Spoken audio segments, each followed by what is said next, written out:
Gravação Então, iniciada. reiniciando a sessão da manhã do dia 29, vamos retomar a pauta com o item 252, relatoria do Dr. Luiz Felipe de Barros Resch, processo da empresa Betonel, Indústria e Comércio. Vamos aguardar aqui só o processo entrar na pauta, na página. Tá ok. Só um minuto, presidente. Já está na pasta. Sem problema. É um processo, a princípio, simples. Vou abrir aqui, um minuto.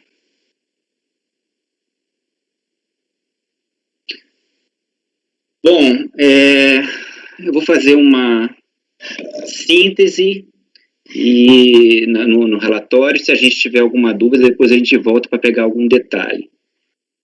É um auto de infração para cobrança de IPI.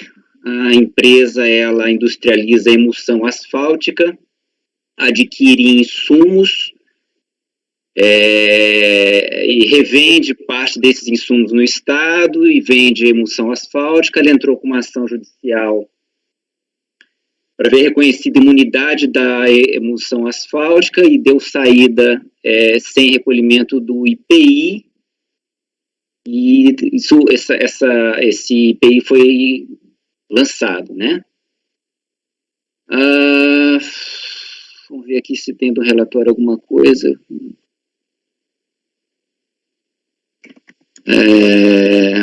Então está aqui. Foram identificadas duas espécies de saídas não tributadas pelo IPI. Eu já estou no relatório ainda. Saídas de emulsão asfálticas industrializadas no estabelecimento fiscalizado, insumos recebidos para industrialização, matérias-primas de emulsão asfálticas, com posterior saída para estabelecimentos industrializadores e ou revendedores de tais insumos, caracterizando equiparação a estabelecimento industrial. Foi informada pela empresa a existência de ação ordinária declaratória, com pedido de antecipação de tutela. A empresa objetiva obter a declaração de que os produtos asfálticos, dentre eles a emulsão asfálticas, não se sujeitam ao IPI, isso eu já falei. Como constatado em loco pelo fisco, as emulsões asfálticas não decorrem do refino de petróleo. O fato que uma de suas matérias-primas, o CAP, é adquirido de refinarias. E tem uma questão também em relação a isso, relacionado ao processo produtivo, que não é refino. Conceito de derivado de petróleo para fim de imunidade do IPI foi corretamente vinculado pela legislação como SPEC no conceito central do imposto à industrialização. Não podem ser considerados derivados de petróleo para fim de imunidade de produtos resultantes de processo industrial outro que não o refino, em que o petróleo é matéria-prima. O direito ao acreditamento nascido com a aquisição dos insumos desonerados não depende de lei que o regule. Tal direito é consequência dedutiva das disposições constitucionais sobre IPI. Enfim, então, foi julgado improcedente a manifestação de conformidade pela DRJ, vou à frente. Recurso voluntário tempestivo, ele alega em síntese. Os produtos fornecidos pela recorrente, que foram objeto da autuação, correspondem a cimento asfáltico de petróleo, asfalto diluído de petróleo, emulsão asfáltica, e no caso dos cimentos asfálticos de petróleo, dos asfaltos diluídos, ambos vêm diretamente da refinaria, sem incidência do IPI. A perícia foi requerida para comprovar que os produtos comercializados pela recorrente, objeto da autuação, seriam efetivamente derivados de petróleo e estão alcançados pela imunidade prevista na Constituição. A recorrente foi autuada em duas espécies de saída, emulsões e insumos recebidos para emulsão, e no termo de verificação fiscal consta a informação da exigência de duas ações.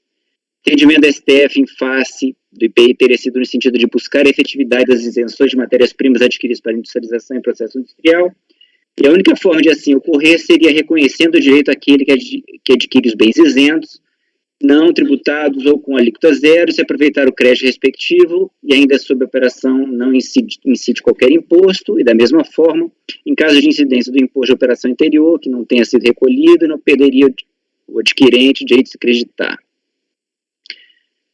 Houve já uma apreciação e houve uma solicitação de diligência nos seguintes termos: intimar o contribuinte para exibir todas as peças disponíveis relativamente ao processo judicial de final 2540, intimar a empresa recorrente a viabilizar os meios necessários para que o IBP, por ela indicado, possa realizar a perícia técnica pretendida, custeando as despesas decorrentes, inclusive fornecendo amostra, formulando quesitos, além descrito no item seguinte, indicando assistente técnico caso requeira, concordando a recorrente com os meios do item anterior, deverá repartição oficiar a IBP, concluída a vista aos autos para contribuinte.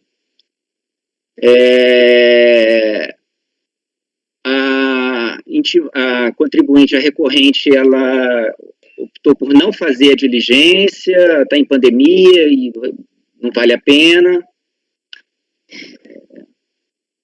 Delegacia de Julgamento de Uberlândia cumpriu a demanda e emitiu o relatório de diligência, por meio da qual informa em síntese. A ação judicial de final 254 tramitou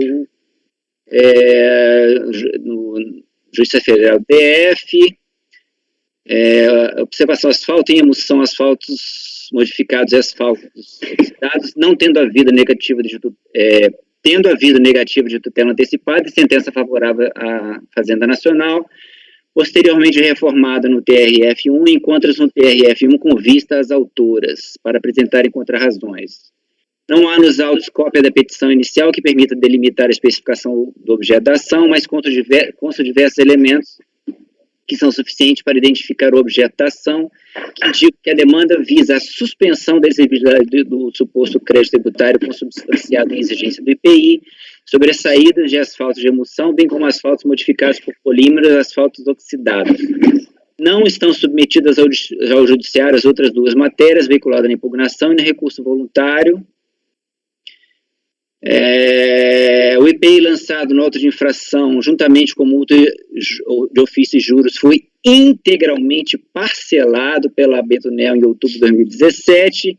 Somente remanescem ativos no presente processo os créditos tributários, montante de 17.243.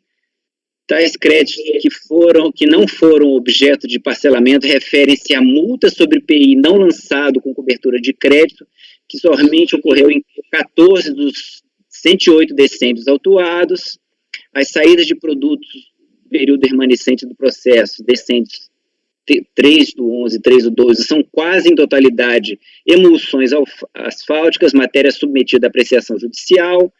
Dos demais produtos autuados, somente ocorre uma nota fiscal que gera multa entre 0 e R$673, conforme seja o critério de proporcionalidade adotado. A recorrente não apresentou cópia dos elementos do processo judicial. A recorrente não autorizou a realização de perícia e esse a síntese aí do relatório fiscal. O consulta realizado por esse relator atesta que a ação judicial de final 254 ainda não transitou em julgado. Então, esse é o relatório, presidente. Obrigado. Recurso tempestivo, como relatado, trata o presente processo de questionamento da recorrente contra a lavatura de auto de infração para a cobrança de IPI, que teria a empresa deixado de recolher por ocasião da produção e venda de emulsões asfálticas e demais produtos produzidos por ela. Se extrai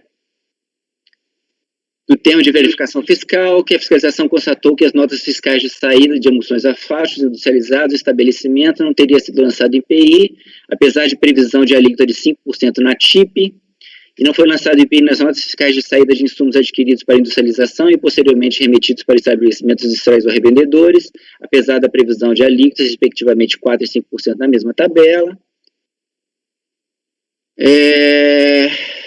Eu trago aqui parte aqui do termo de verificação, que ele faz a ressalva aí que foi feita que ele faz mistura e homogeneização na industrialização dele. Vou passar essa parte toda, então.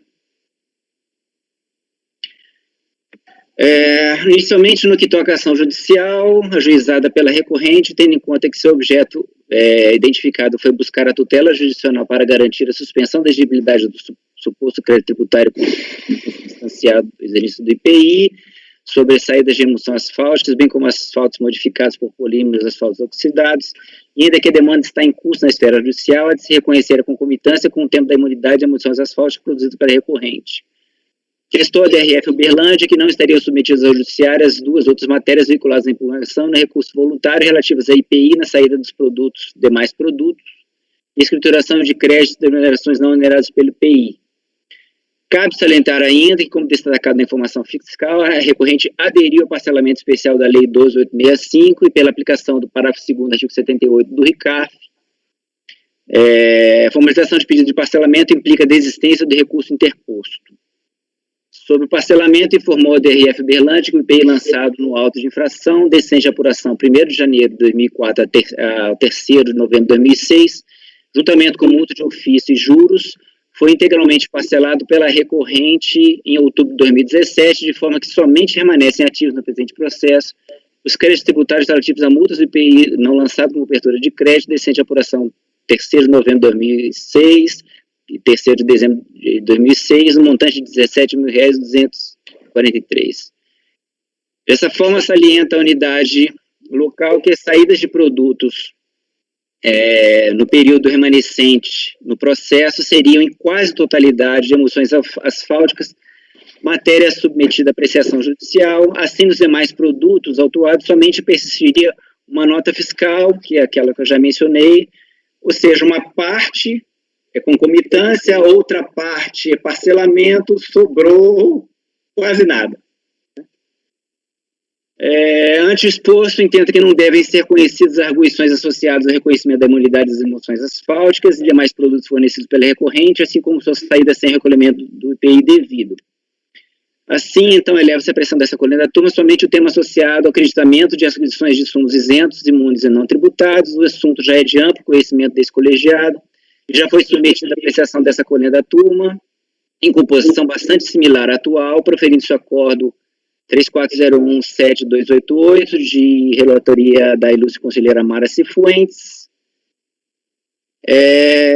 A Mara traz aqui um julgado do STF, 398-365, e uma aplicação de súmula CARF 18, as aquisições de matérias-primas, produtos intermediários e material de embalagem tributados à alíquota zero não gera crédito de IPI.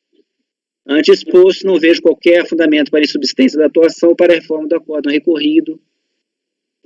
Como eu voto, presidente. Muito bem, doutor Luiz Felipe. Vamos ver, tem alguma discussão? Alguma consideração? Bem, então, vamos proclamar o resultado.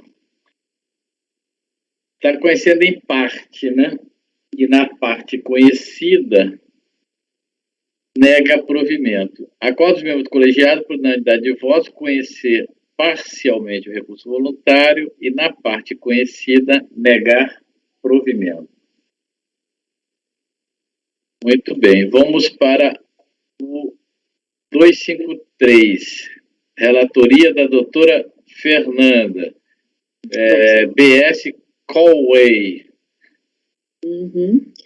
Na verdade, Fazenda Nacional, né? Embargos da Fazenda Nacional contra certo, o acórdão de recurso voluntário. Isso. A BS Callway é a interessada. Está na pasta. Bom, como eu falei, são embargos opostos pela Fazenda contra um acórdão da turma, por entender que a decisão seria obscura no que se refere à regra eleita para contagem da decadência. Na verdade, foi um ofício... Desculpa. O que aconteceu foi que a DRJ entendeu pela decadência, o processo subiu para o CARF como recurso de ofício, e o CARF confirmou a decisão da DRJ. E aí agora, deixando claro que não teve nenhum tipo de embargos na DRJ, só teve aqui em cima, na confirmação em estágio de recurso de ofício, mas a Fazenda opôs embargos por entender que a decisão seria obscura no que se refere à regra eleita para contagem da decadência, visto que o voto condutor faria referência tanto ao artigo 150, parágrafo 4º do CTN, quanto ao 173, inciso 1º do CTN. Nesse contexto, requer que o colegiado esclareça qual dispositivo entende aplicável para a contagem da decadência, porque a Fazenda já deixa claro nos embargos que ela entende, pela aplicação da regra do artigo 173, diante da existência de fraude, e, por essa regra, ela entende que um dos meses abordados no período de apuração não estaria atingido pela decadência. Esse é o relatório. Vou passar para o voto, então, presidente. A análise de admissibilidade foi feita pelo, então, presidente da primeira turma ordinária, conforme despacho de folhas 8.836 e 8.837, que admitiu os embargos interpostos. Com a devida vênia à análise realizada, ouso dela discordar, pois entendo que a admissibilidade dos embargos deveria ser negada em virtude do contexto fático. Compulsando os autos, verifica-se que a decadência foi inicialmente declarada pela decisão de piso proferida pela DRJ, juiz de fora, de modo que coube ao CARF, em sede de exame de recurso de ofício, apenas confirmar a decisão. Ademais, considerando que a ciência do auto de infração, cujo período de apuração refere-se ao ano de 2010, deu-se apenas em 5 de janeiro de 2016, independente da contagem decadencial, dar-se pela regra do artigo 150, parágrafo 4º, ou 173, inciso 1º do CTN, o prazo já estaria extinto na data da ciência. Assim, entendo que os presentes embargos visam, na verdade, rediscutir o resultado do julgamento, visto que busca não só o reconhecimento da aplicação da regra do 173, mas a rediscussão da data de ciência. O que aconteceu aqui foi que, inicialmente, a DRJ teria entendido pela intempestividade da manifestação de inconformidade em razão da impugnação fiscal. Porque o que aconteceu é que o auto de infração, ele foi enviado para o contribuinte em 31 de dezembro de 2015. Mas a ciência só teria se dado em 5 de janeiro de 2016. O que ficou verificado é que, diante da intempestividade, teve um recurso voluntário, um primeiro recurso para o CARF, e o CARF entendeu que todos os documentos dos autos atestavam que a ciência foi dia 5 de janeiro mesmo. Reconhecendo isso, mandou voltar. Então, o CARF, numa primeira decisão, ele já identificou que todos os prazos seriam considerados da ciência do dia 5 de janeiro. E quando voltou para a DRJ, a DRJ, então, conheceu da impugnação fiscal. Leonardo. E utilizando, então, o prazo que tinha, a data de ciência fixada pelo CARF, analisou o processo e concluiu pela decadência. O que a Fazenda Nacional visa fazer aqui é voltar para a discussão do prazo de 31 de dezembro, o que já foi superado. Então, esse é um ponto importante da gente avaliar aqui. Assim, entendo que os presentes embargos visam, em verdade, rediscutir o resultado do julgamento, visto que busca não só o reconhecimento da aplicação da regra do 173, mas a rediscussão da data de ciência do auto de infração, cuja lide já foi enfrentada pelo CARF em sede do acórdão 33.02.005.146, proferido em 31 de janeiro de 2018, que determinou o retorno dos autos à DRJ para novo julgamento, confirmando a ciência do auto de infração para todos os fins, deu-se em janeiro, não é fevereiro, de 2016, e não 31 de dezembro. Nestes termos, verificada a pretensão da embargante de rediscutir o resultado do acórdão embargado, bem como a irrelevância do esclarecimento sobre o prazo considerado para a configuração da decadência ser clara e indiscutível no presente momento, voto pelo não conhecimento dos embargos. É como voto, presidente. E aí, se vocês discordarem, eu tenho a continuação do voto aqui. É porque a questão aqui não é a fundamentação. O que ele busca discutir é para tentar salvar dezembro, o mês de dezembro de 2010, que foi lançado e que, segundo ele, pela regra, considerando o prazo de 31 de dezembro, ele não estaria abarcado na decadência. Então, A contagem do prazo pelo 150 ou pelo 173 É indiferente. Porque é indiferente. O que acontece é o seguinte: se você considerar que aconteceu que o lançamento só pode ser conhecido a partir de 5 de 1 de 2016, e o período do lançamento é de janeiro a dezembro de 2010, o que acontece é que mesmo se você considerar do dia seguinte, que seria dia 1º de janeiro, ou do primeiro dia do exercício seguinte, que também vai ser 1º de janeiro, isso vai vencer em 31 de dezembro de 2015. E o lançamento aqui só pode ser considerado a ciência em 2016. Então, aqui não vai fazer diferença nenhuma. O início e o final do prazo é o mesmo em função da questão da ciência que já foi esclarecida e determinada pelo CARF em acórdão inicial.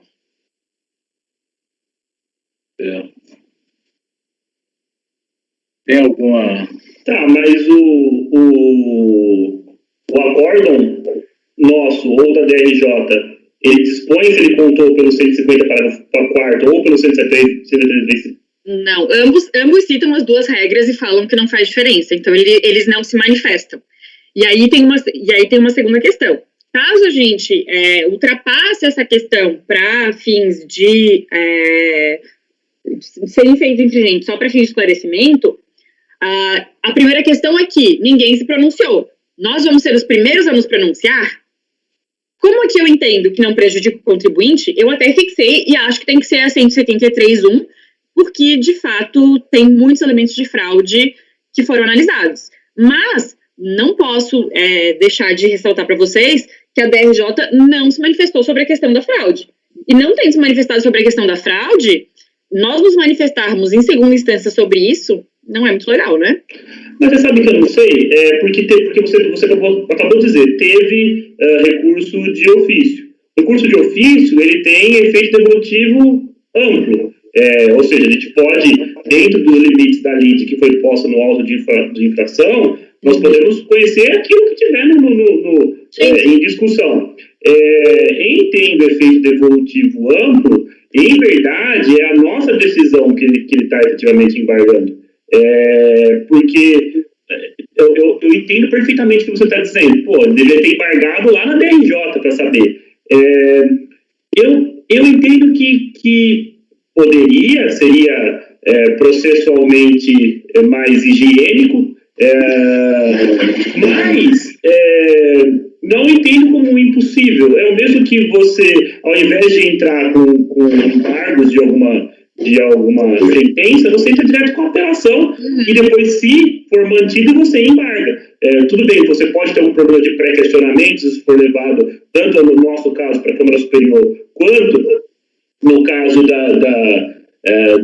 Poder Judiciário, em caso de RESP ou REST, mas eu acho que sim, que cabe, que o procedimento da Fazenda foi correto, e me parece que sim, que embora seja indiferente um ou o outro, e isso possa ser válido como fundamento, eu não sei até que ponto que nós podemos, que isso é uma coisa que eu bato sempre quando a gente está no sentido contrário, que não, o número de palavras não importa em fundamento.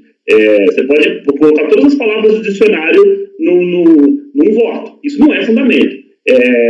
O fundamento tem que deixar claro exatamente qual foi o fundamento jurídico que está reconhecida a decadência. Então, não pode ser ou um ou o outro. A nós o princípio da alteridade ou da alternatividade não vale. Para a gente vale isso. Por isso que eu estou bastante tendente a também reconhecer a omissão desse ponto. A reconhecer que, efetivamente, a gente tem que... Nós devemos nos pronunciar se é 150 parágrafo 4º ou se é 173, inciso 1. A minha única questão é que, assim, existe um claro objetivo de rediscussão de contagem de prazo, que é o mesmo, né? Então, assim, o mesmo, na verdade, o que ele quer ver revisado não é nem essa decisão. O que ele quer ver revisado é o primeiro acórdão do CARF, que foi até na 3302, com relação à contagem do prazo, porque é isso que vai fazer a diferença, né? Então, acho que assim, se vocês querem conhecer, eu acho que a gente tem que conhecer, não sei se parcial ou só para fins de esclarecimento, mas o que me parece é que, assim, as decisões podiam ter sido mais claras? Poderiam. Mas o que elas fizeram, elas citam ambas as fundamentações para dizer que, em qualquer um dos lados, houve decadência, né? Então, isso aí. Para mim, tanto faz, está pronto o voto aqui. Eu só acho que, assim, existe o Instituto foi usado de maneira errada e com o intuito de rediscutir a decisão, e isso me incomoda, né? Porque a gente sabe que embargo de declaração não é um momento processual, nem um instrumento para você rediscutir a decisão para tentar rever direito. Mas... eu acho que processualmente você está com bastante razão. Até eu entendo que a questão de quando foi a ciência do auto de infração, isso é questão morta. Isso já foi, isso está precluso dentro do processo. Aí eu não tenho mais o que fazer. Porque já foi dito especificamente qual a data. Aí sim, isso cabe recurso com efeito meramente modificativo. Agora aqui, o que ele está tentando, e o que é possível, entendo eu, por meio de embargos de declaração, é que por meio de, quando você constata uma omissão, dessa constatação da omissão, você modifica o julgado. É isso que ele está tentando, e isso é possível por meio de embargos. Mas o que eu acho que seria correto é você dizer, olha, bom, ele não ficou claro se é um ou outro. Se os nossos colegas anteriores que julgaram os processos tivessem dito assim, olha, é o 173.1 e ainda que fosse o 150 parágrafo 4º, estaria prescrito. Mas eles não, ou um ou o outro. Isso eu entendo que não vale para ninguém isso, porque a sua defesa fica prejudicada. Por isso que eu acho que deveria, nesse ponto, por isso que eu manifesto a minha divergência, nesse ponto, simplesmente para dizer, olha, houve uma omissão, estou sanando a omissão, isso não significa que eu vou mudar o julgado. Daqui para frente, você decide o que você vai fazer.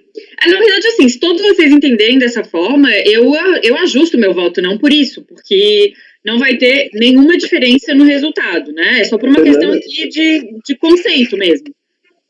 Só uma pergunta, porque falhou um pouquinho, eu acho que eu não vi essa parte. Você está admitindo os embargos para acolher no mérito, para sanar a obscuridade?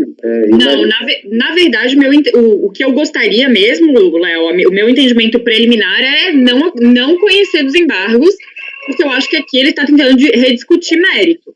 Tá aí conhecendo e admitindo... Eu só vou esclarecer qual que é a regra aplicável, mas isso não vai ter efeito infringente. A decadência, ela continua porque não vai fazer diferença qual regra aplicável. Eu só tô... Aí a minha pergunta é se, pelo seu entendimento, aplicando uma ou outra regra, a decadência é total. Isso, total. É que, na verdade, então, é o seguinte... acho que é mais simples até, né? Num caso como esse, eu acho que seria possível se admitir, sim, até... pelo que o conselheiro Oswaldo falou, para possibilitar uma defesa posterior, né? Uma admissão com o acolhimento dos embargos para sanar essa obscuridade ou omissão e sem efeitos infringentes. Isso, então é isso. Se vocês todos concordam, então eu vou só terminar aqui para a gente poder registrar o resultado. Então, conforme indicado no relatório, o embargante entende que deva ser utilizada a regra de 173 para contagem da decadência, tendo em vista a ocorrência de fraude devidamente detalhada no TVF, e com isso pretende confirmar o lançamento. Tarará. Entendo que não cabe rediscussão da data inicial da contagem do prazo, visto que já foi alvo de decisão deste Conselho, no qual frisou-se a data de 5 de 2 de 2016. Portanto, o saneamento da obscuridade deve se dar sem efeitos infringentes. Correto seria que os autos retornassem à DRJ para que essa ajustasse a decisão, indicando a fundamentação, visto que silente a esse respeito. Todavia, por não haver implicações práticas ao caso concreto, bem como não restando qualquer prejuízo a contribuinte, entende ser possível que tal retorno seja superado e que a questão seja endereçada diretamente no CARF.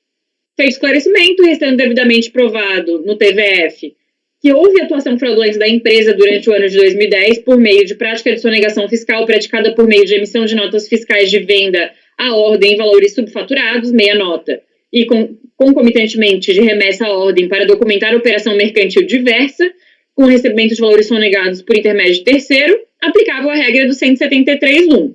Nesses termos, voto por agulheiros e embargos sem efeitos infringentes, apenas para esclarecer que o fundamento legal do acordo embargado é a regra do 173.1 do CPM. É como voto.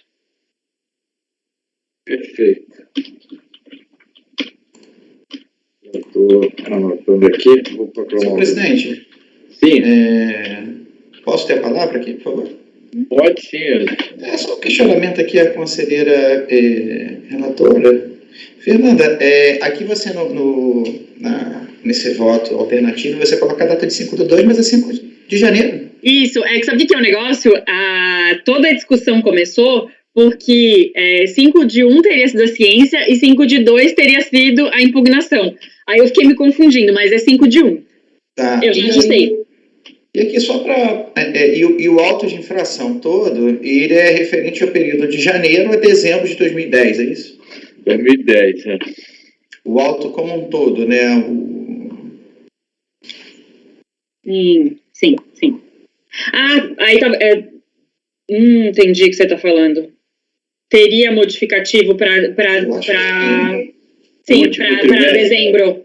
É verdade. Eu achei que fosse 1º de janeiro, mas eu acho que 31. Eu vou... Só me dá um minuto para eu conferir no auto de infração para eu não falar besteira.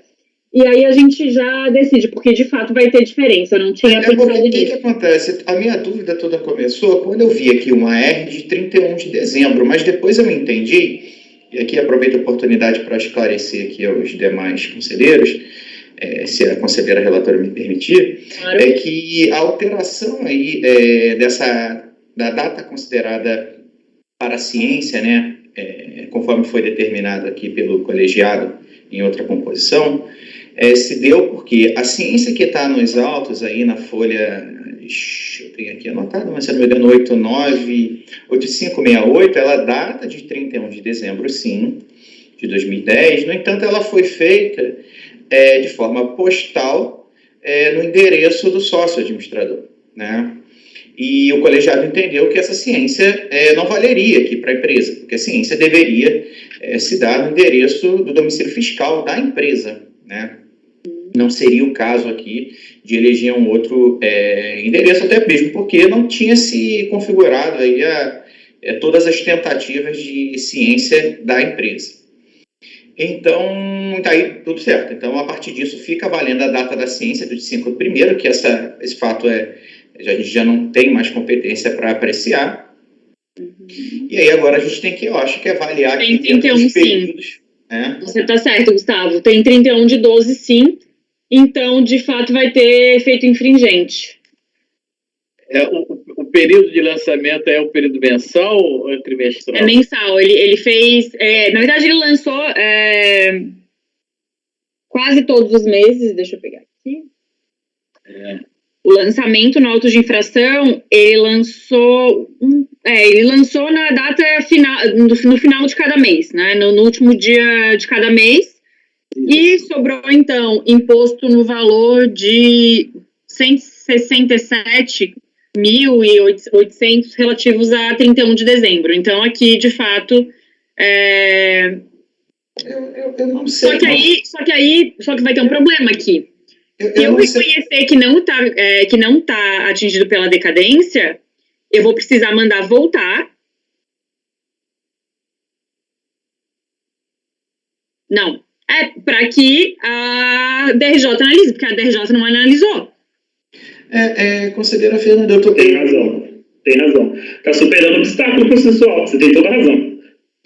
Mas eu estou aqui em dúvida aqui, deixa eu só aqui refletir sobre essa contagem desse prazo decadencial, porque não sei nem se tem efeitos infringentes, porque... Não, é que não vai ter, porque a questão é, se venceu em 31, é isso, não vai ter diferença, porque se venceu em 31, vai ser o primeiro dia do exercício seguinte é dia 1º de janeiro. Então, tá certo, Gustavo, você está me 12, 13, confundindo. 14, 15, não. Eu quero entender aqui a dinâmica, mas creio que não tenha mesmo. Não tem. Gente, deletem todo esse parte final, eu vou voltar para o que estava no meu voto, que estava certo. Não, mas eu estou aqui querendo fazer a contagem para entender a dinâmica, mas, a meu ver, ainda que a apuração seja mensal, em 31 de dezembro. A empresa, a Receita Federal, melhor, a Fazenda Pública não ganha um ano a mais, né? Exatamente. Então, 31 de dezembro, acaba o PA, qual é o primeiro dia do exercício seguinte? 1º de janeiro de 2011. O primeiro dia útil seguinte é o primeiro dia do exercício seguinte. Então, a regra vai dar igual, como eu tinha mencionado antes. Exatamente. E eu entendo aqui que não seja nem o primeiro dia útil. Eu acho que conta no calendário civil aqui. Então, começa dia 1º de janeiro de 2011, morrendo em 31 de dezembro de 2015. E por conta dessa questão aí de não ter sido possível fazer a ciência no domicílio da empresa, não tem que ser feito. Então pronto, voltamos à minha voltamos ao voto original. Não original, né? O alternativo. Não, o alternativo, sim, mas eu falei que eu ia ajustar, né? Então isso, presidente sem efeitos infringentes, determinando a regra do 173. Perfeito, entendi e concordo. Acordo os membros do colegiado, por unanimidade de voto, acolher os embargos sem efeitos infringentes para esclarecer que a regra aplicável para a contagem decadencial é a regra do artigo 173, inciso 1 do CTN. Perfeito.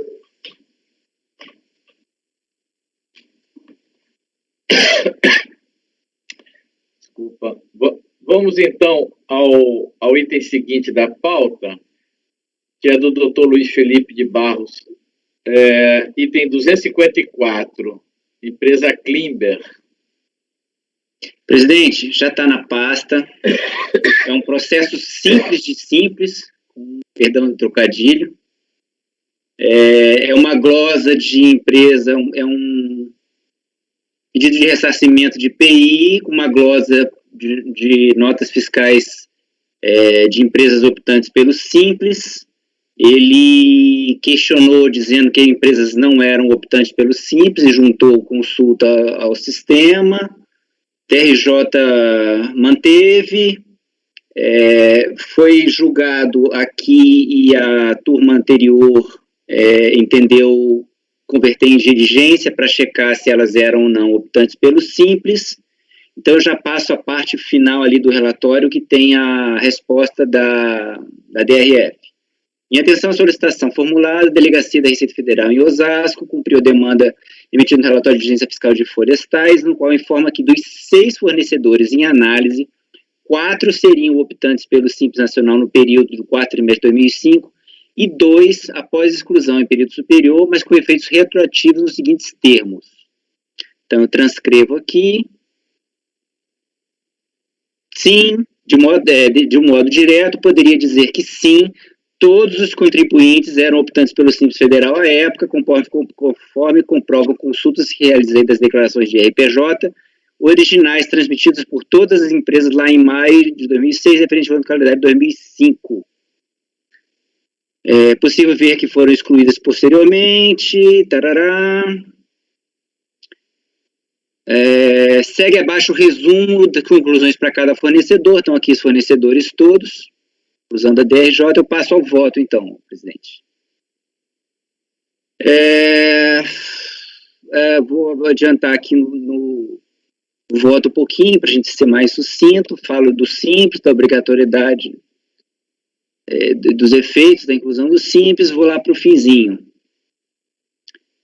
É importante trazer a lume, ainda que os efeitos da exclusão do regime apontada pela unidade jurisdicionante, nos termos da Lei 9317/96, vigente à época, seu artigo 15 expressamente previa que a exclusão do Simples surtiria efeito a partir do mês subsequente ao que tenha sido incorrida a situação excludente, razão pela qual devem ter sido excluídos os 2 primeiros CNPJs constantes da lista trazida.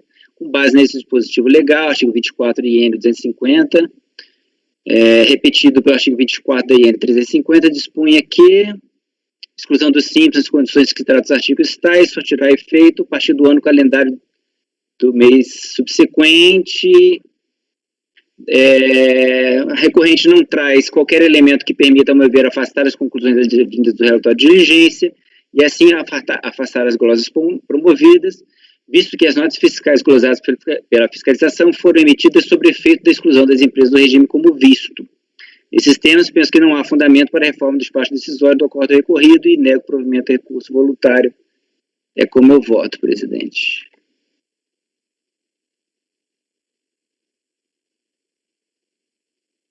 Sem som, presidente.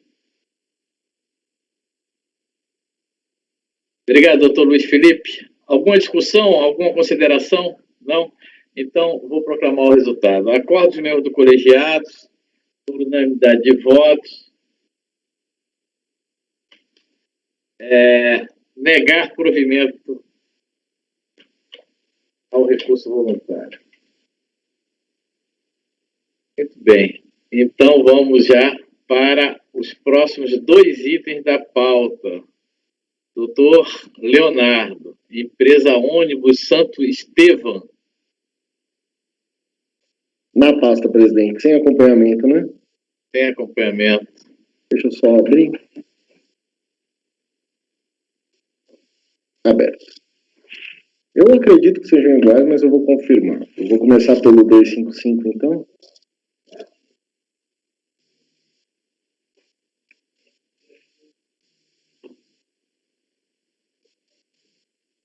Processo bem curto. Bom, presidente, então, são recurso voluntário contra o acórdão da RJ, que por unanimidade julgou parcialmente procedente a manifestação de conformidade. Óbvio, infração de COFINS, 2003, formalizando crédito no valor de quase 1 milhão, com os acréscimos, em virtude da não confirmação do processo judicial indicado para fim de compensação. Informado com exigência fiscal, o contribuinte, por meio do seu procurador, protocolou impugnação juntando os documentos. Afirma que impetrou mandado de segurança para se ver desobrigado de recolher as contribuições ao PIS pela medida provisória 1212, recolhendo-as de acordo com a lei complementar número 770. Informa que em lides consórcio com outras empresas, ingressou com ação ordinária para compensar em débitos de fim social e com contribuições devidas a COFINS e requereu cancelamento do auto. As folhas tais, a autoridade preparadora informa do mandado de segurança, a contribuinte pleiteia tão somente direito de recolher a contribuição ao PIS nos moldes da lei complementar número 770, afastando a aplicação dos decretos 2445, 2448 e 88. Acrescendo, então, que a sentença de primeiro grau concedeu a segurança foi confirmada por acórdão, que nada mencionou acerca de compensação. Indica que o acórdão prestou em julgado em 1995. A autoridade preparadora afirmou que na ação ordinária, o contribuinte requer a compensação de contribuições recolhidas indevidamente ao fim social, com contribuições devidas à COFINS, que foi proferida a sentença que denegou a segurança, tendo em vista que é interessada a empresa prestadora de serviço, e que em 2001 prestou em julgado o acórdão que confirmou a sentença de primeiro grau. O acórdão restou assim emendado, faça a transcrição da emenda. A recorrente apresentou o recurso voluntário em que aduz que o direito ao crédito está garantido em decisão transitada em julgado, cuja cópia compõe o processo. A Receita Federal não poderia cancelar um crédito legalmente concedido pela Justiça. É o relatório. Então, por exemplo, passo ao voto.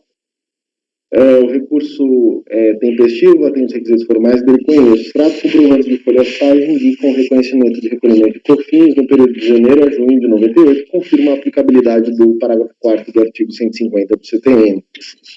Então, não há nos autos qualquer manifestação que comprova a liquidez do crédito pleiteado nos termos do artigo 165 do CTN. O acórdão recorrido indica claramente que, conforme relatado, constatou-se que na referida ação ordinária o contribuinte requereu compensação de contribuições ao fundo social que entendia ter recolhido indevidamente com contribuições devidas a COFINS.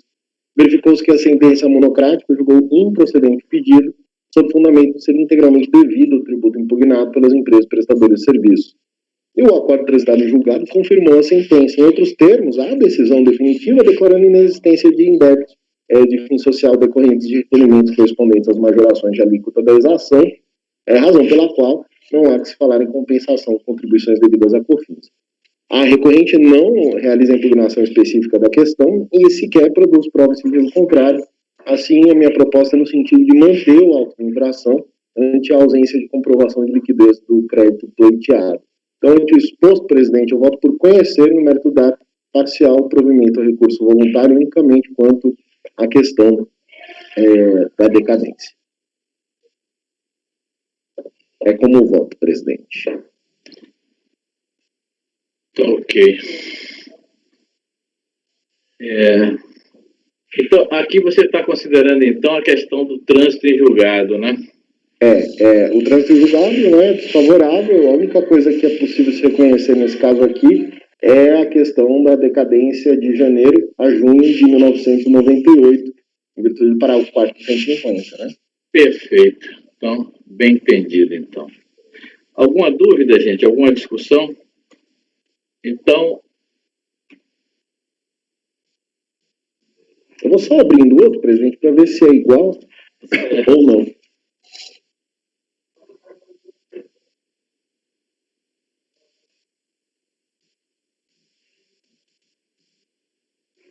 Tá abrindo. É um pouquinho diferente pelo que eu estou vendo, só pelo tamanho do arquivo.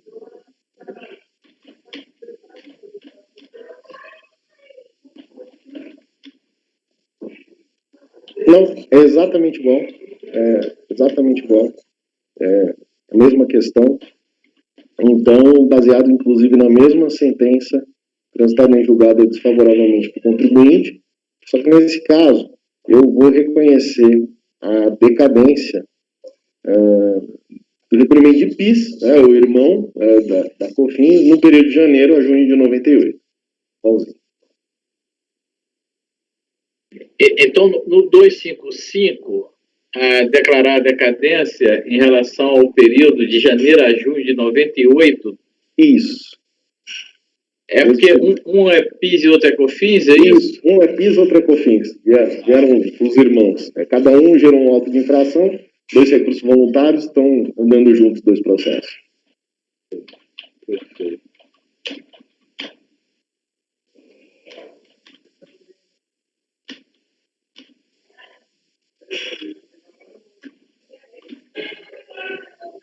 Ok, então, proclamando o resultado para os 2 processos, itens 255 e 256 da pauta. Acordo os membros do colegiado, por unanimidade de voto, dar parcial provimento ao recurso voluntário para declarar a decadência no período de... Declarar talvez seja melhor reconhecer, né, a decadência no período de janeiro a junho de 98. Perfeito. Obrigado. Vamos, então, ao item seguinte da pauta, que é o 257, item 257, doutor Luiz Felipe. O presidente já está na pasta, também a empresa optante pelo Simples. Passar aqui rapidamente o relatório.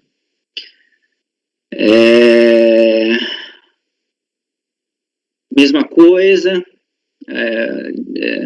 glosa por fornecedor optante pelo Simples, mantida pela DRJ.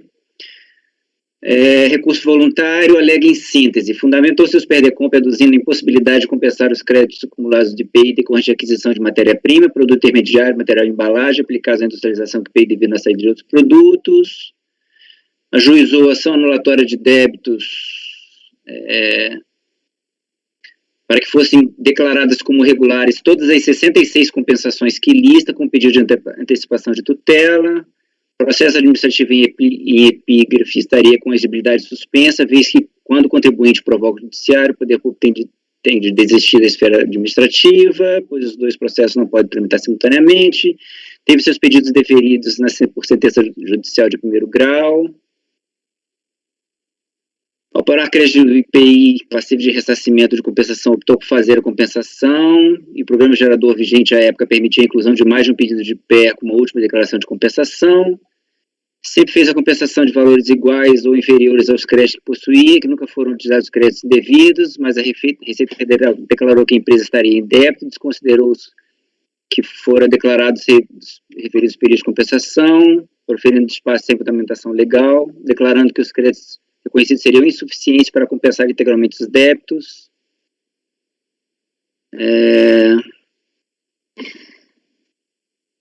A alegação de que notas fiscais teriam sido emitidas por empresas optantes pelo Simples não deve prosperar, já que até a presente data a empresa não possui relação de notas fiscais cujo crédito foi glosado, acreditou-se do IPI destacada a nota fiscal, e caso a empresa estivesse enquadrada no Simples, não poderia nem deveria destacar o IPI, pois dessa forma apropriou-se indevidamente do valor do título de IPI. Quanto aos argumentos, formaliza seu pedido, requerendo a homologação das compensações pendentes de homologação,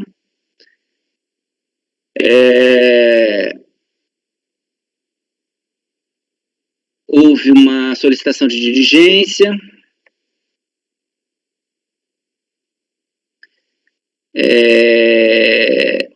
entendeu o colegiado que os elementos do processo indicariam a desistência da via administrativa ou ter sido submetido à demanda judicial, traindo a incidência da súmula número 1 do CARF. Nesses termos, resolveu converter o julgamento em diligência e repartição de origem para intimar o contribuinte a exibir inteiro teor, cópias da petição inicial e da sentença, do comprovante de depósito judicial e do andamento atual da demanda, inclusive com a exibição também de acordos porventura proferidos. Veio a resolução que incluiu as peças judiciais. Esse é o relatório, presidente. Eu vou ao voto. Perfeito. Discussão nos autos se inicia com manifestação de conformidade, PERDECOMP de final 9875, por meio do qual a recorrente pretendia haver ressarcido os créditos montantes de 9 mil e pouco.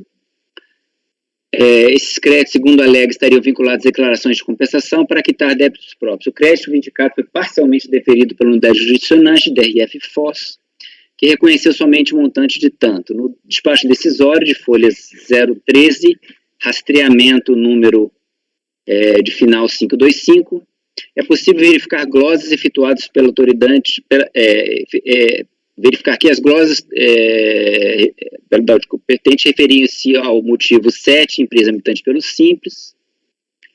À vista da possibilidade de ocorrência de concomitância, tendo em conta a alegação trazida pela recorrente em sede de recurso voluntário, de que teria ajuizado a ação com o mesmo objeto do presente processo, este foi baixado em diligência para que o contribuinte fosse intimado a exibir em inteiro teor cópias da petição inicial, da sentença e do andamento da atual demanda.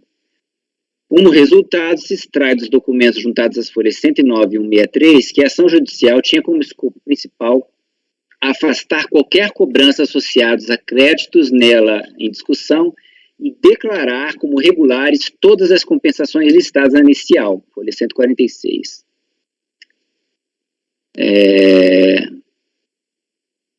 Trago aqui. Em julgamento de primeira instância, obteve decisão parcialmente favorável, em sentença na qual a autoridade judiciária determinou a reanálise dos pedidos de compensação vinculados ao crédito, bem como o afastamento da cobrança de multa e juros compreendentes em caso de apuração de crédito a favor da União e a oportunização de formalização de retificação ou novo pedido de compensação pela parte autora para os PER listados na inicial.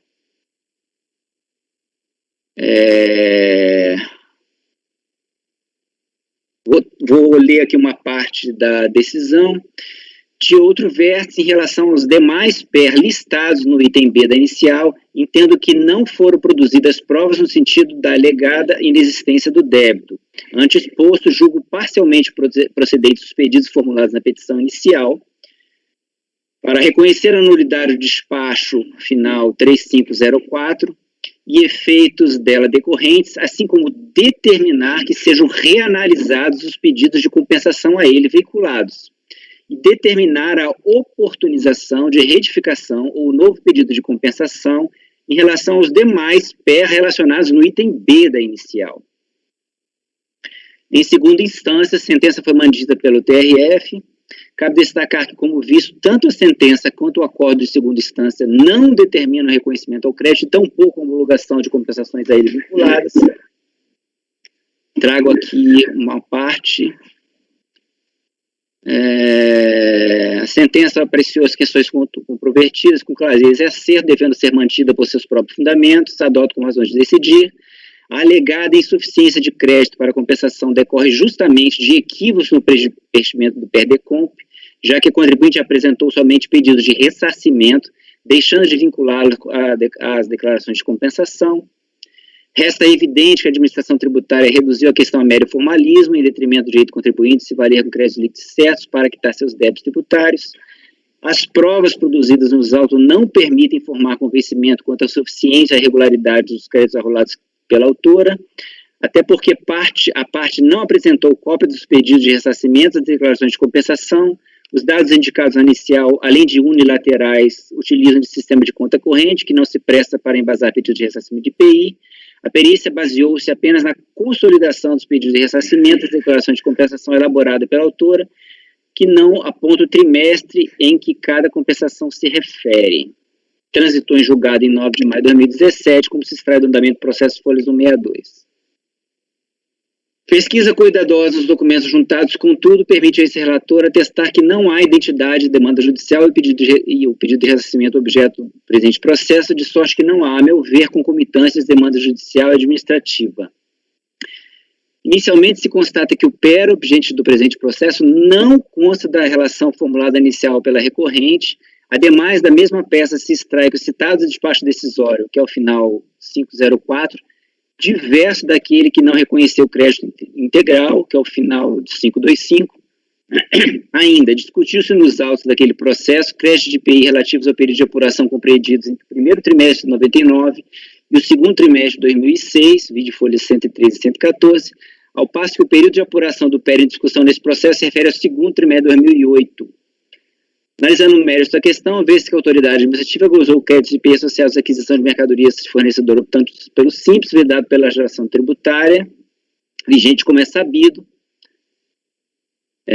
Trago aqui a parte da legislação. A recorrente não traz qualquer elemento que permita sequer inferir que o crédito seria legítimo ou não, ao menos que a empresa emissora da nota fiscal glosada não era optante pelo simples à época de sua emissão, limitou-se a arguir novamente que não teria sido fornecida a relação de notas fiscais cujo crédito foi glosado, que a gente viu que também não procede, o que, como visto, não representa a realidade dos fatos, como demonstrados ali acima. Esses termos, penso que não há qualquer fundamento para a reforma do despacho decisório do acórdão recorrido, é como eu voto, presidente. Muito bem, doutor Luiz Felipe. Vamos, então. Alguma discussão, dúvidas, esclarecimentos? Acordo os membros do colegiado, por unanimidade de votos, negar provimento ao recurso voluntário. Com isso, encerramos a pauta da manhã e vamos tentar fazer alguma coisa na parte da tarde. Presidente, sugiro que nós comecemos pelo 260, que é do Luiz Felipe, que eu acredito que seja... Rapidíssimo. Rapidinho, né? Cara crachá. 260 a 265, né, Luiz? Os outros são repetitivos, né? São... Uhum. Tá na pasta já, B e M. Vou abrir aqui, já vou fazer a síntese. Basicamente igual a processos que a gente julgou em maio, TRJ Rio, prazo, né, a questão de prazo, prestação de informações.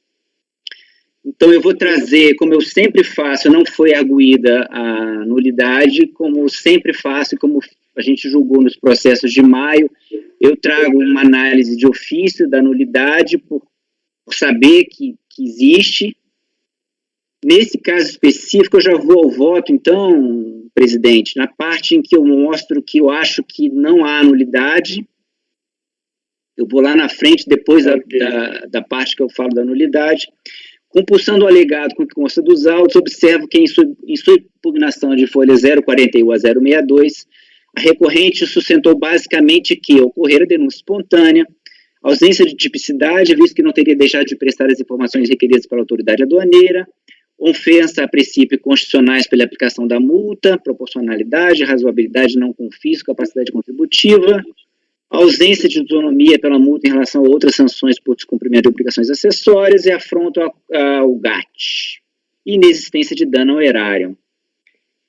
Vejo, contudo, que apesar de econômica, a decisão recorrida não deixou de enfrentar nenhum argumento capaz de firmar a atuação, então eu estou afastando a nulidade.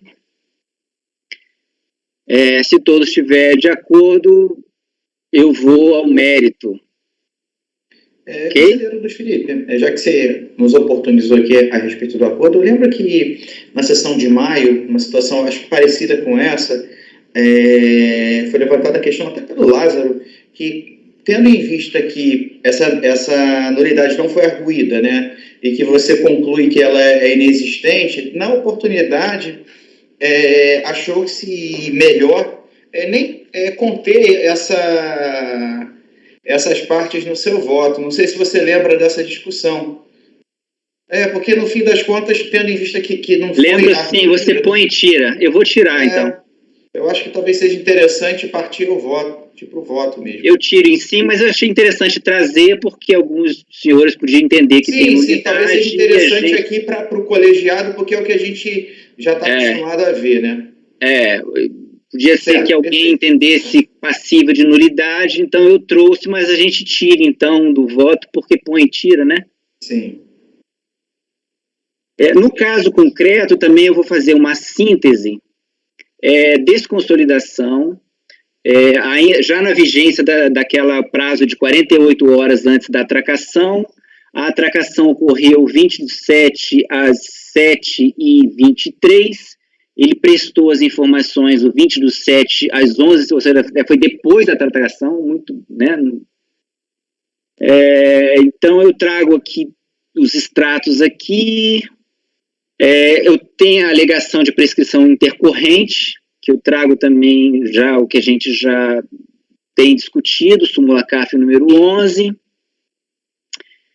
Trago aqui abaixo um arrazoado acerca da denúncia espontânea, que também já é de conhecimento de todo mundo, simulado, né? Trago a súmula CAF número 2 para não conhecer alegação de violação aos princípios. Então, em essência, presidente, é basicamente isso. Voto por conhecer parcialmente do recurso voluntário, não conhecendo as alegações de ofensa ao princípio não confis da razoabilidade e da proporcionalidade, para, no mérito, negar-lhe provimento. Muito bem. Obrigado, doutor Luiz. Vamos à doutora Fernanda. Eu vou abrir divergência, presidente, por causa da prescrição intercorrente em processo aduaneiro, né? Então, aqui, eu sei que eu sou vencida, mas só queria abrir a divergência e já pedir para que conste que eu vou apresentar a declaração de voto. Obrigada. Pois não. Eu fiquei com uma dúvida aqui, conselheiro Resch, até porque calhou. Eu estou fazendo um estudo um pouco mais aprofundado sobre os tratados internacionais em matéria aduaneira, e eu vi que ele cita o GATT 47. É o artigo 8º do GATT 47 que ele cita? Porque se for o artigo 8º, eu vou pedir vista, porque eu quero preparar é justamente o que eu estou estudando. Aí eu vou pedir vista porque eu quero me debruçar mais sobre o tema. Conselheiro, eu não vi, a gente pode olhar agora, né? Pode.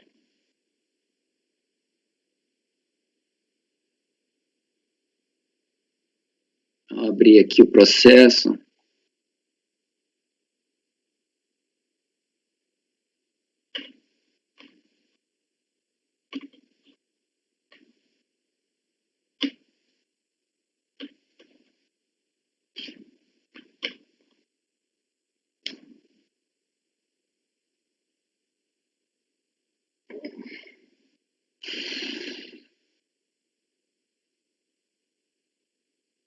BN.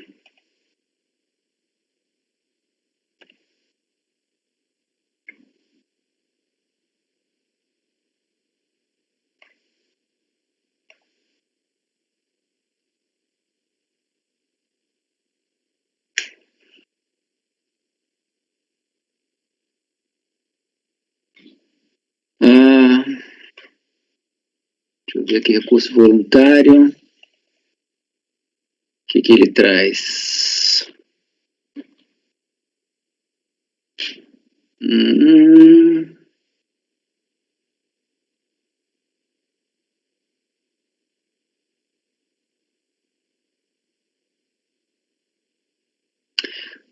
Do valor da multa em discordância com o decreto 1355 GATT.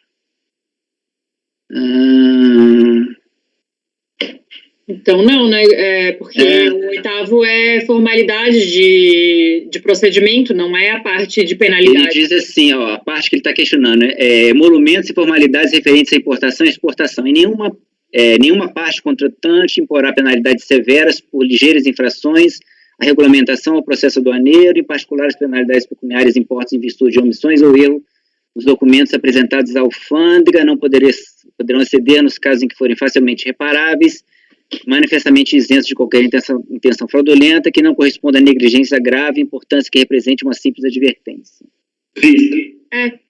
Não, é o 8.3, é o 8.3, Vista.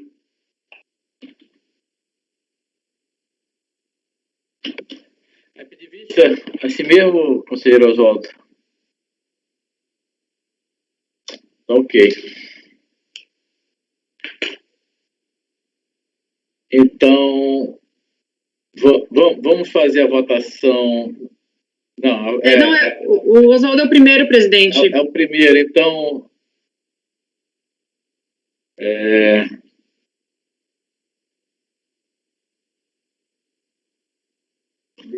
O relatório e voto.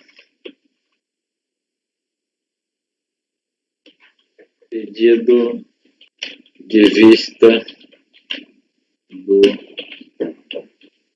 conselheiro Oswaldo.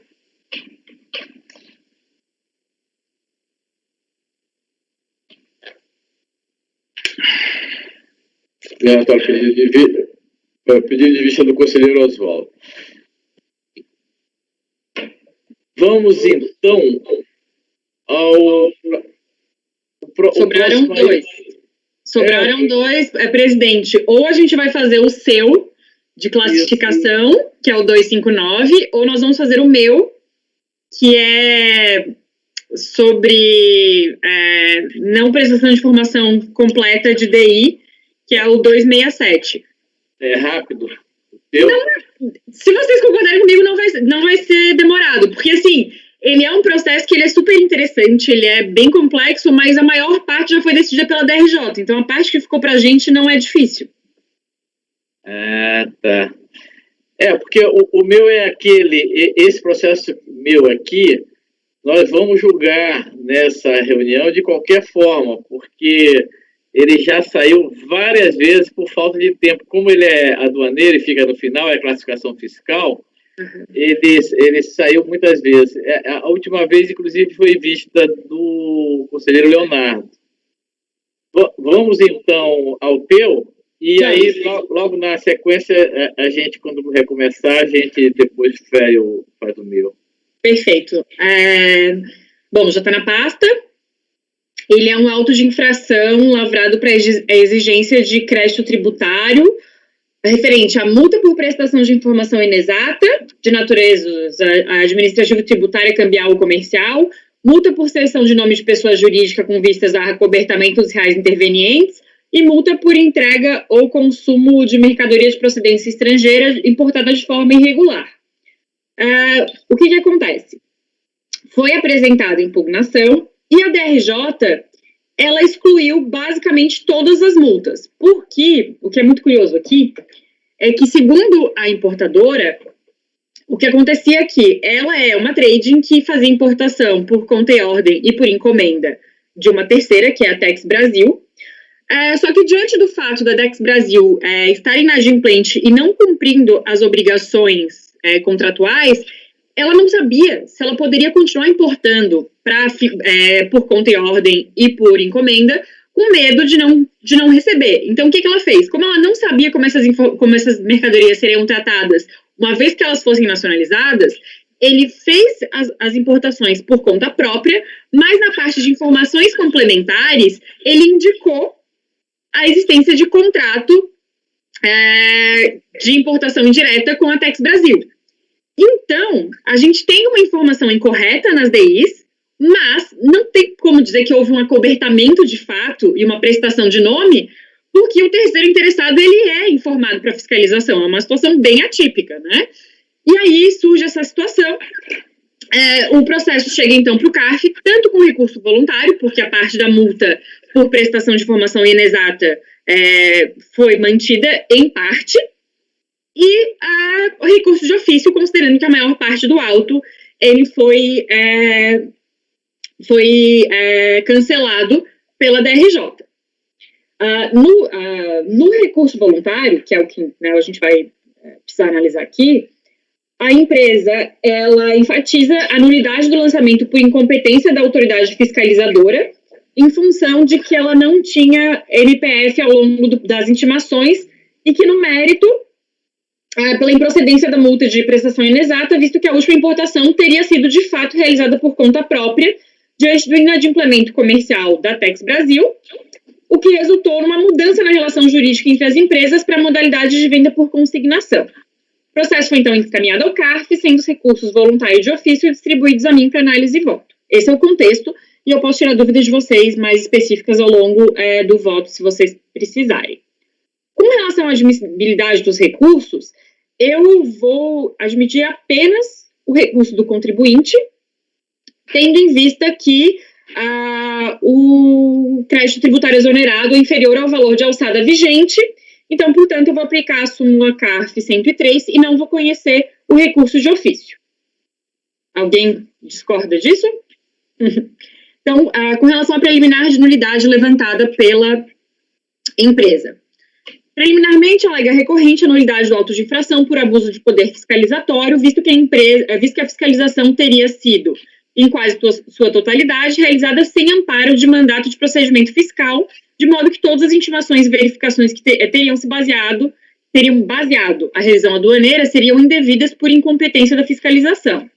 Da análise dos fatos, verifica-se que, de fato, a maior parte do período fiscalizatório, iniciado em novembro de 2009, bem como 8 das 9 intimações ao contribuinte demandando informações e documentos, foram realizadas apenas com base no registro de procedimento fiscal, visto que o MPF só foi obtido em abril de 2010.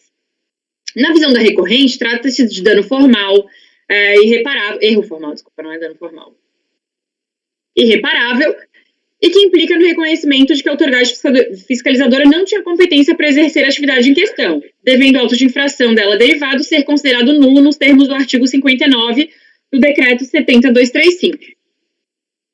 Por sua vez, a DRJ entendeu que não haveria ilegalidade a ser identificada, visto que, mesmo sem MPF válido, a atividade fiscalizadora estaria embasada pelo princípio constitucional da legalidade que rege a administração pública, artigo 37 da Constituição, devidamente refletido no parágrafo único do artigo 142 do CTN, e cita a jurisprudência do CARF nesse sentido. A esse respeito, cabe iniciar a análise pontuando que a validade dos atos da fiscalização em matéria de revisão aduaneira, realizada sem o amparo de MPF válido, é tema não pacificado no CARF e que divide opiniões. Então, por mais que tenha sido citado jurisprudência, o que eu verifiquei na minha análise é que a jurisprudência da Câmara Superior, as mais recentes, elas foram decididas por votos de qualidade. Né? Exemplo do acórdão 9303-003-876, o que reforça a delicadeza da questão. Meu posicionamento pessoal é pela nulidade das revisões aduaneiras realizadas sem MPF específico, visto que, independente da natureza das atividades de fiscalização e das previsões regimentais para a competência dos auditores, é incontroverso que a administração e todos os seus agentes estejam limitados pelo princípio da legalidade que, neste caso, impõe que somente poderão ser realizadas as atividades previstas na norma, as quais deverão obrigatoriamente serem realizadas dentro dos limites de forma legais, sob pena de nulidade. Nesse sentido, destaco passagem do voto da própria DRJ, que ratifica a importância do MPF enquanto instrumento de controle da atuação fiscal e, assim, da própria legalidade da aduana. Por outro lado, entendo que a resolução da LIDE não passa pela autorização ou não da fiscalização em atuar dentro do MPF, visto que, mesmo tardiamente, o mandato foi emitido. Por tal razão, tomei o cuidado de avaliar o momento da emissão do mandato e valorar os elementos de prova trazidos aos autos antes e após a sua existência, com vistas a verificar em que medida o procedimento teria sido contaminado pela atuação precoce do auditor fiscal. A avaliação dos autos permite concluir que, apesar de 8 das 9 intimações para prestação de documentos e esclarecimentos terem ocorrido antes da emissão do mandato, muitos deles são apenas reintimações diante do não atendimento dos pedidos pela recorrente. Assim, além disso, considerando que o processo administrativo fiscal só se inicia de fato com a lavratura do auto de infração, a qual ocorreu sob amparo do MPF, entendo que não haja razão para nulidade. Assim, ainda que pareça ter havido abuso de direito por parte do auditor fiscal responsável, que excedeu os limites do mandato, contido no RPF, ao investigar e intimar a empresa sobre operações anteriores e alheias à importação em curso, é incontroverso que o auto de infração foi lavrado em momento apropriado, quando já existia MPF emitido e, portanto, sem vícios formais e ou de motivação. Sei que nem todos vão concordar comigo, por isso que eu tentei deixar claro que a minha opinião é daquele jeito e tentei me basear mais em fatos do que na minha visão sobre a interpretação do direito. Alguém discorda? Posso passar para o mérito? Ou alguém vai dar a nulidade? Não. Eu te acompanho pelas conclusões. Eu acho que não é necessário o MPF, porque o auditor poderia lavrar diretamente o auto de infração. Mas também acho que no curso do MPF, se ele não quisesse apresentar, a gente não poderia aplicar multa por fugiu o nome. Aquela de R$5.000 que a gente aplica quando você não responde para fiscalização. Embaraça a fiscalização. Sim, mas é que aqui não teria nem como lançar sem ter documento para parar. Porque é interposição fraudulenta. Né? Sim, eu entendi. Bom, vamos em frente. Tendo em vista a superação do pedido de nulidade, bem como do não conhecimento do recurso de ofício, verifica-se que o presente lide restringe-se à parcela superveniente do lançamento, referente à multa de 1% sobre o valor aduaneiro da mercadoria por prestação de informação inexata, prevista no artigo 84 da MP 2158/35 de 2001, cujo valor originário é de R$ 5.066,41. Então, era um lançamento gigante, mas com uma parte pequena, né? Em seu recurso, o recorrente defende a inexistência de informação incorreta na medida em que apresentou todas as informações pertinentes às operações de registro no registro das DIs.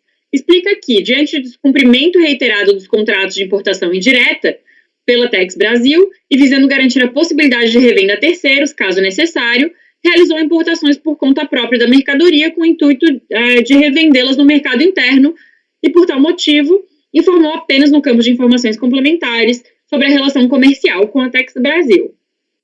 Para amparar tais alegações, informo que o contrato de importação indireta que possuía foi substituído por um acordo de consignação mercantil, o qual, diante da continuidade de inadimplência dessa última, acabou por motivar a ação cautelar de busca e apreensão, número tal, para que os bens retornassem à recorrente, real proprietária das mercadorias. Este, inclusive, teria sido o motivo pelo qual a Tex Brasil sequer teria sido mencionada na última importação registrada.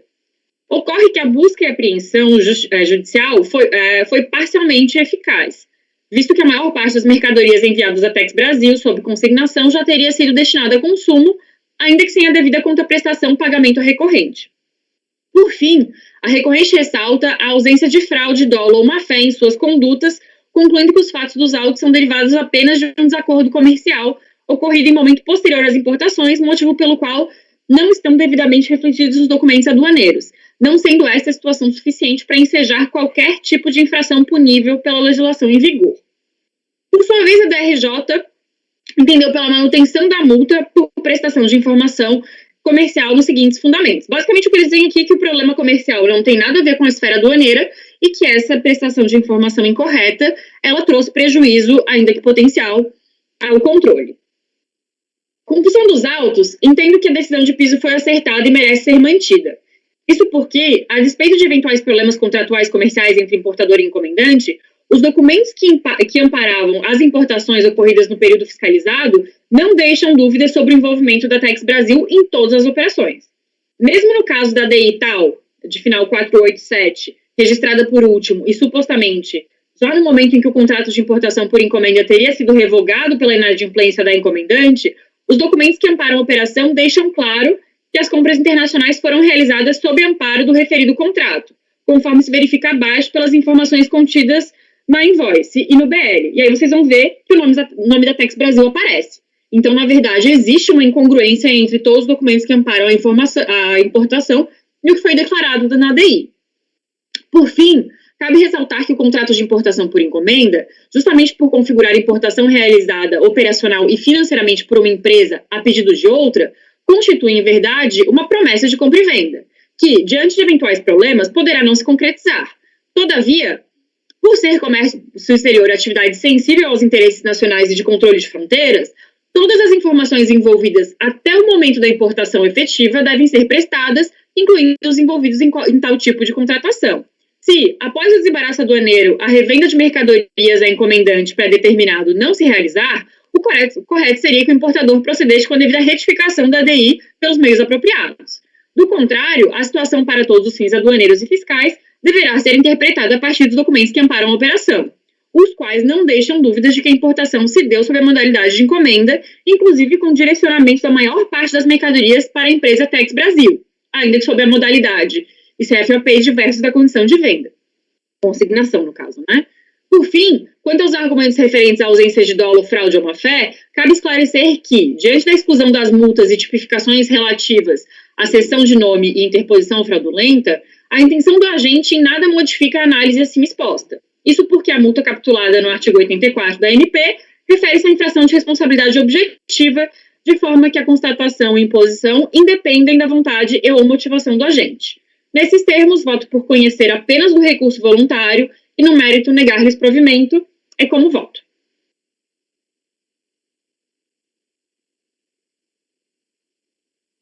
Microfone, presidente. Ok, obrigado, doutora Fernanda. Vamos... tem alguma discussão adicional? Não? Então, vou proclamar nos seguintes termos esse resultado. Acordo os membros do colegiado, por unanimidade de votos, não conhecer do recurso de ofício, conhecer do recurso voluntário e, quanto a este, negar provimento. Tá ok? Satisfaz, Oswaldo? Então, está proclamado o resultado. Pode encerrar a gravação, doutor?